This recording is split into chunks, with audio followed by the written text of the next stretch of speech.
Eu sou Rosa Couto, entrei para a STCP em 25 de março de 1964 e trabalhei na STCP até 15 de novembro de 1999.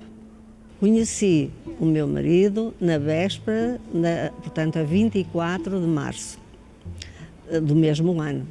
Mas ouvíamos as piadas do chefe, que parecíamos meninas de fábrica, que nós nunca nos importamos, não é? Sabíamos que estávamos certos, tínhamos um horário de trabalho, cumpríamos, mas era um indivíduo muito dinâmico.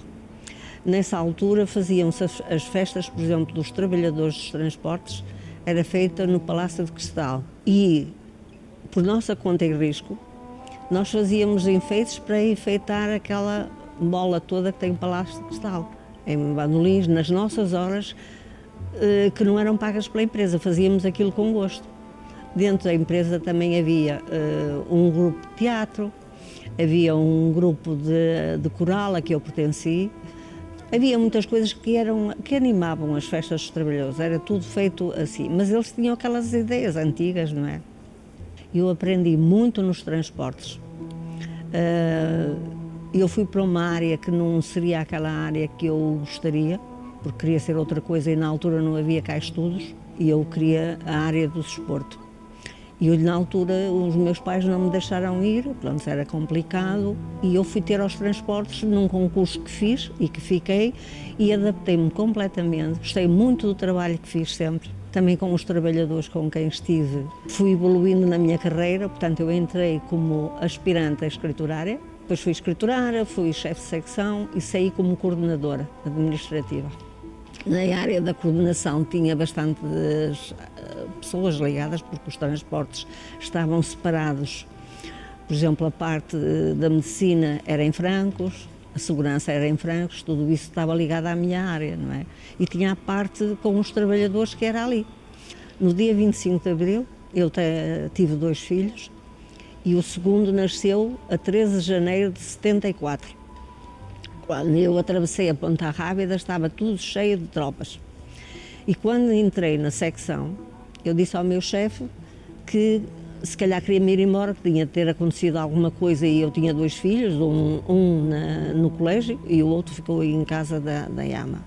E ele disse que eu estava com medo e não sei quantos, não sei o que mais, mas a verdade é que ao fim do dia eu tive consciência disso, porque nós, quando atravessamos a ponte, apareceu-nos logo uma equipe que foi o meu marido Alino Carvalho, e havia um indivíduo que era da política, que era Alino Carvalho, que andavam à procura dele. Portanto, fizeram-nos ali uma revista ao carro, nós os miúdos a querer ir para casa, mas depois houve muitos episódios.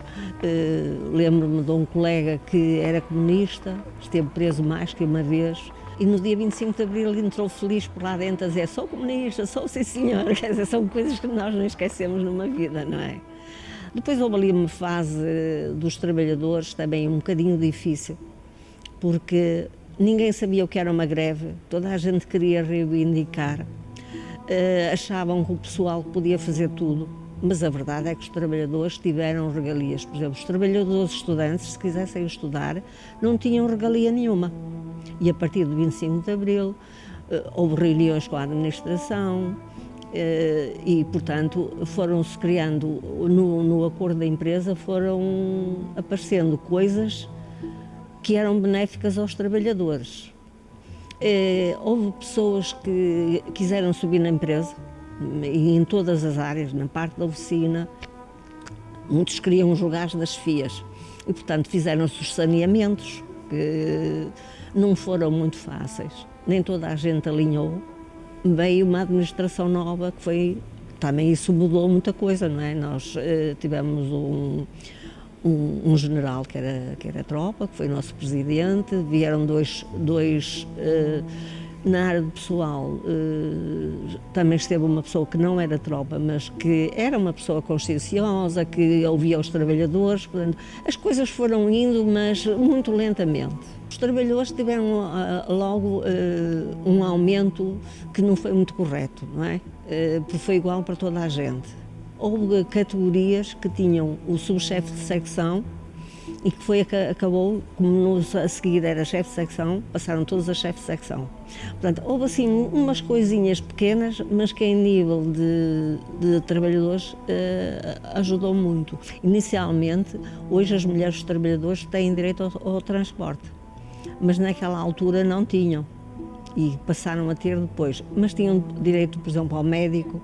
Nós tínhamos, lá em 15 de novembro, havia um posto médico, mas tínhamos especialistas nos consultórios deles que trabalhavam para os transportes e a pessoa ia lá e não pagava nada, nem os trabalhadores, nem as esposas, nem os filhos, não pagavam nada.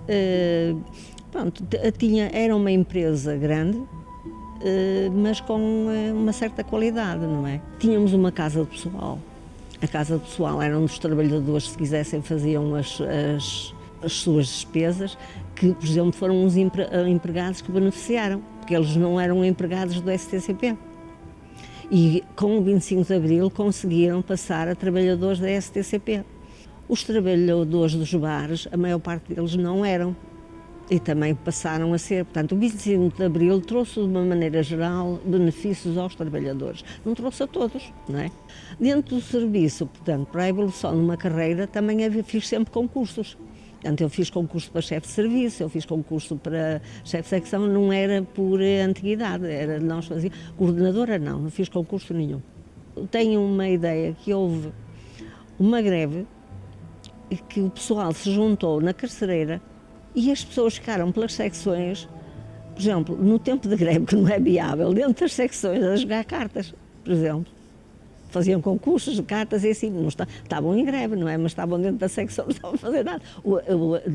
As pessoas não sabiam como era e não tinham ensinamentos, fomos adquirindo isso aos bocados, não é? Acho que, de uma maneira geral, o 25 de Abril foi benéfico.